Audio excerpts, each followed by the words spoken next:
Olá, muito bom dia. Hoje nós vamos ter um papo aqui, um papo reto, como se diz por aí. Papo reto com pais e professores. Nós vamos falar sobre a influência dos pais no rendimento escolar dos seus filhos e dos professores no desenvolvimento integral de seus alunos. Vamos lá?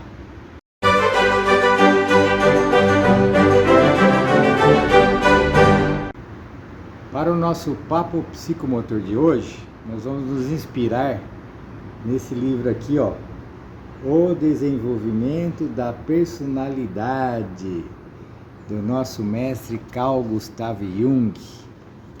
E olha só que ele começa falando aqui, ó.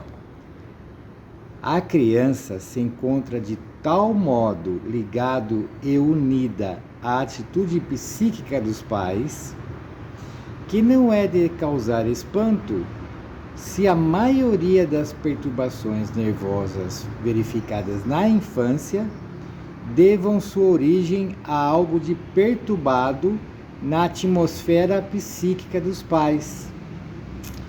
Então, olha só, quando a criança está na barriga da mãe, eu acho que não há nenhuma dúvida que é uma coisa muito conectada.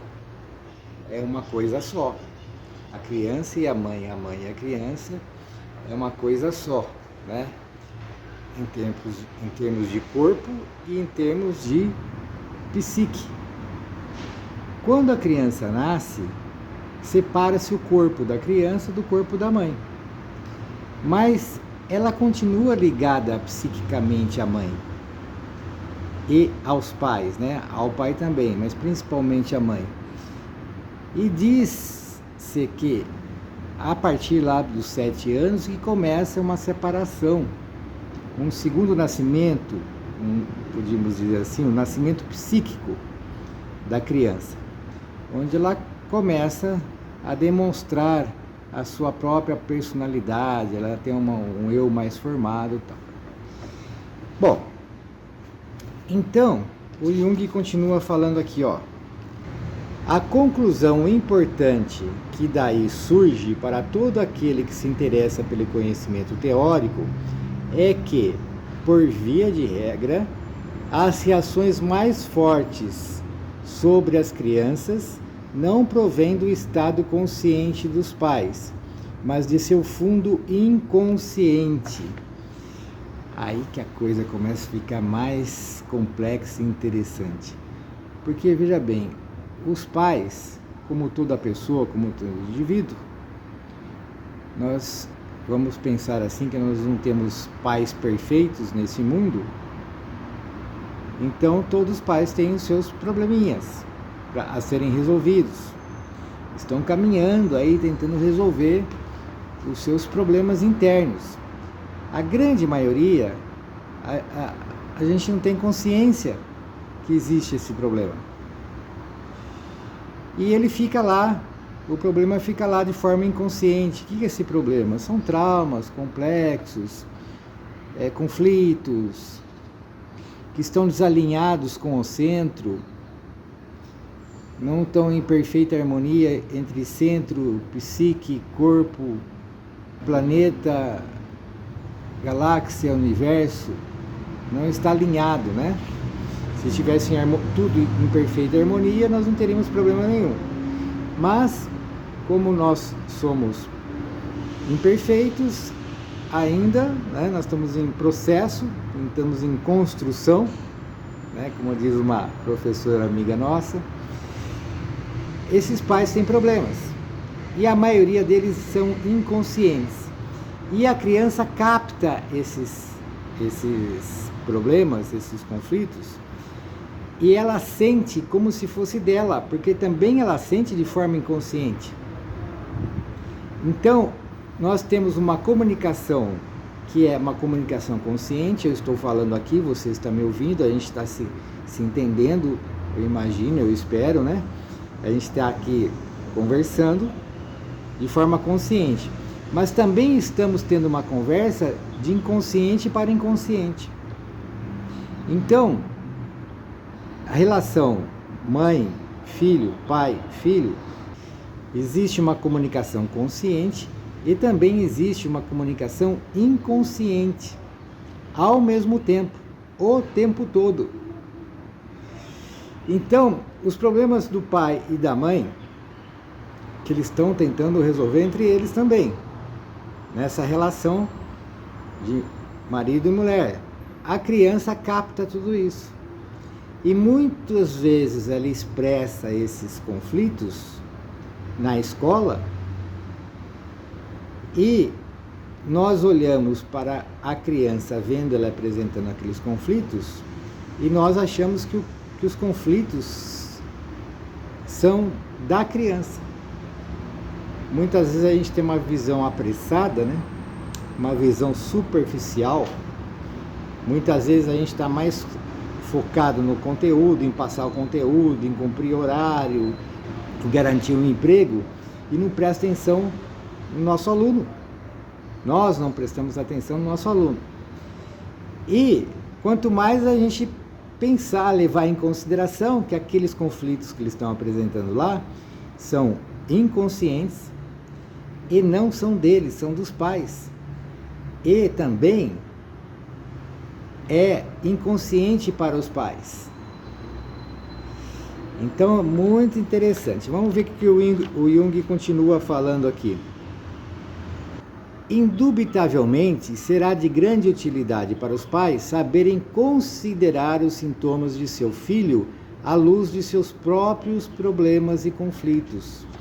Então, para os pais, por exemplo, se os pais começarem a falar, nossa, será que é possível isso?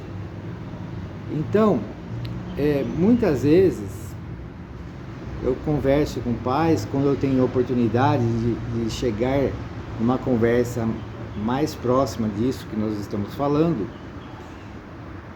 muitas vezes eu falo de forma direta, muitas vezes de forma indireta, porque eu sinto lá se existe ambiente para ter um tipo de conversa desse tipo, mas eu aconselho, né, que a gente procure o nosso próprio desenvolvimento dos pais, né, para que a gente, resolvendo os nossos próprios conflitos, a criança vai automaticamente parar de refletir esses conflitos, se é que ela não acabou pegando muita coisa para ela, né? Aí virou um conflito pessoal dela, mas de qualquer forma vai ajudar muito na resolução dos conflitos de todos, dos pais, enquanto homem, enquanto mulher e enquanto a criança, né?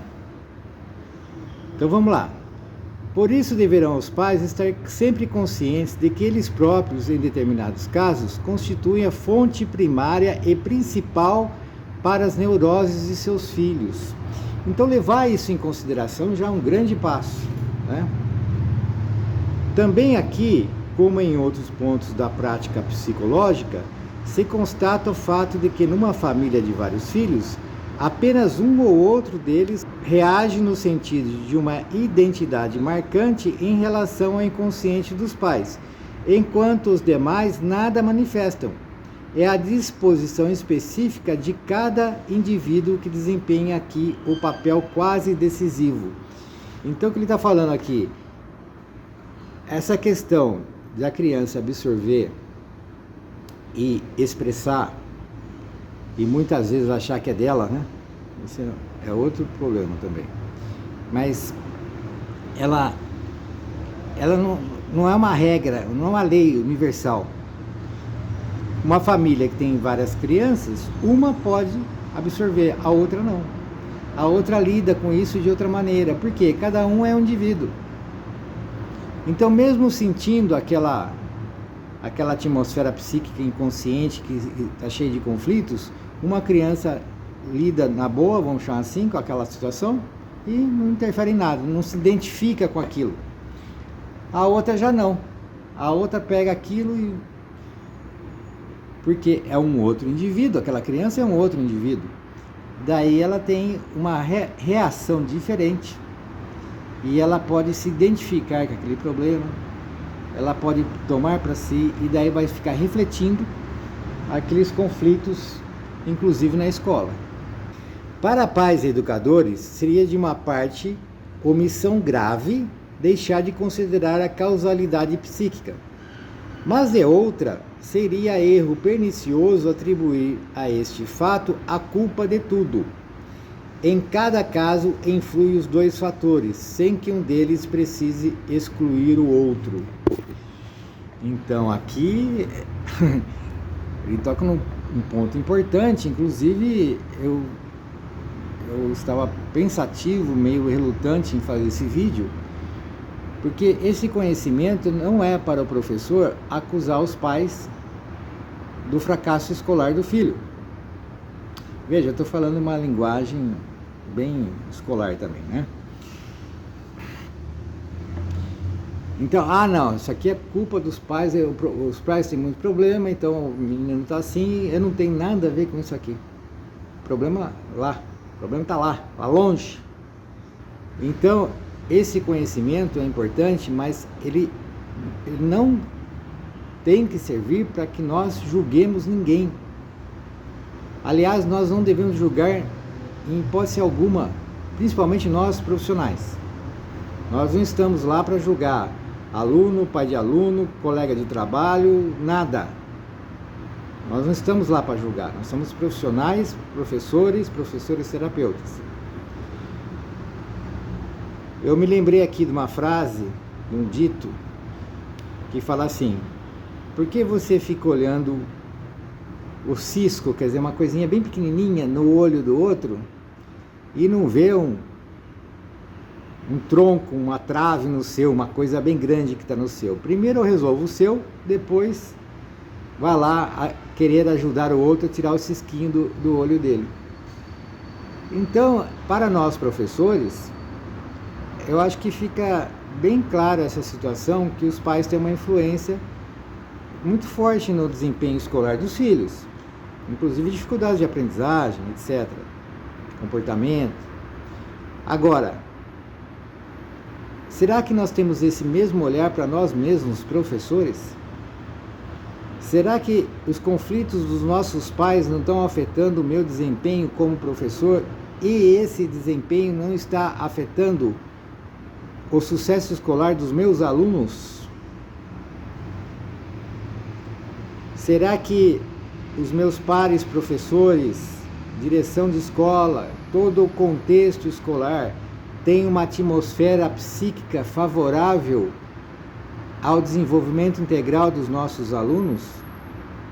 Então, a gente saber que não tem, porque nós não somos perfeitos, já é um grande passo. Primeiro, para você não culpar os pais, nem o aluno e nem nós mesmos. Segundo, para a gente tomar uma atitude. Então, vamos procurar resolver os nossos próprios conflitos, porque aí nós estamos fazendo uma parte que está no nosso alcance, que é resolver os nossos próprios conflitos.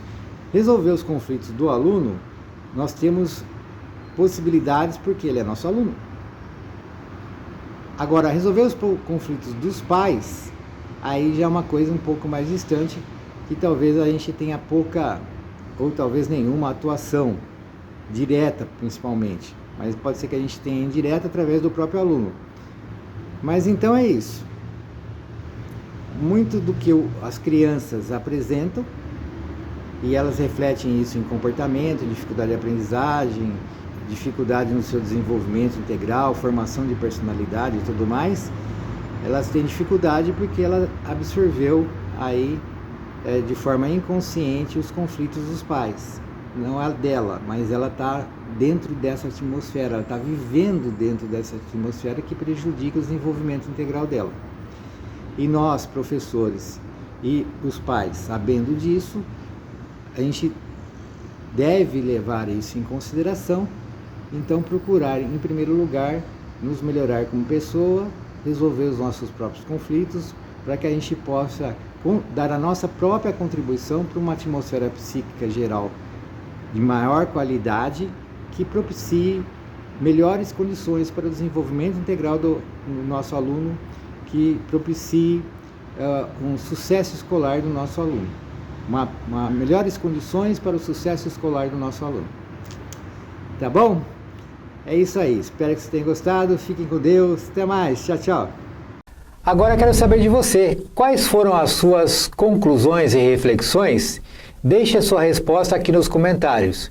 Se você gostou do vídeo, dê o seu like, compartilhe nas suas redes sociais e não se esqueça de visitar o nosso site psicomotricidadepositiva.com.br e conhecer o nosso curso Como Prescrever Atividades Psicomotoras. Por enquanto é só, ficamos por aqui, muito obrigado.